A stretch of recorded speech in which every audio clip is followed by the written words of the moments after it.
పాకిస్తాన్ ఆర్థిక వ్యవస్థ ఇప్పుడు పెనం మీద నుంచి పొయ్యిలో పడినట్లయింది. ఇప్పటికే అప్పుల ఊబిలో ఉన్న ఆ దేశాన్ని పశ్చిమాసియా యుద్ధం కోలుకోలేని దెబ్బకొట్టింది. ఇరాన్పై అమెరికా, ఇజ్రాయెల్ దాడుల కారణంగా అంతర్జాతీయ మార్కెట్లో క్రూడ్ ఆయిల్ ధరలు భగ్గుమంటున్నాయి.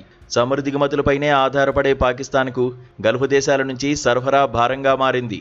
ఈ నేపథ్యంలో దేశ ప్రజలను ఉద్దేశించి మాట్లాడిన ప్రధాని షహబాజు షరీఫ్ అత్యంత కఠినమైన ఆర్థిక ఆంక్షలను విధిస్తున్నట్లు ప్రకటించారు. దేశం మనుగడ సాగించాలంటే త్యాగాలు తప్పవని ఆయన తేల్చి చెప్పారు.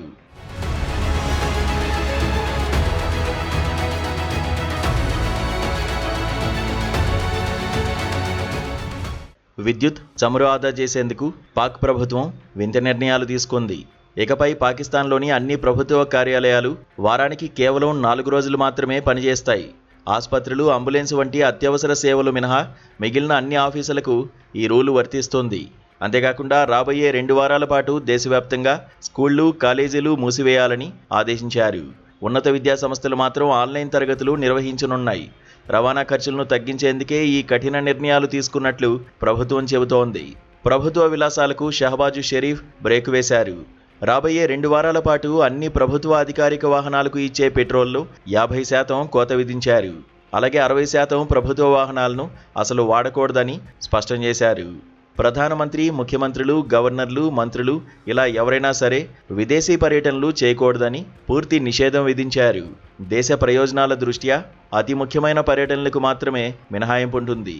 నిరుపేద దేశంగా మారుతున్న తరుణంలో ఇలాంటి చర్యలు తప్పవని ప్రభుత్వం భావిస్తోంది.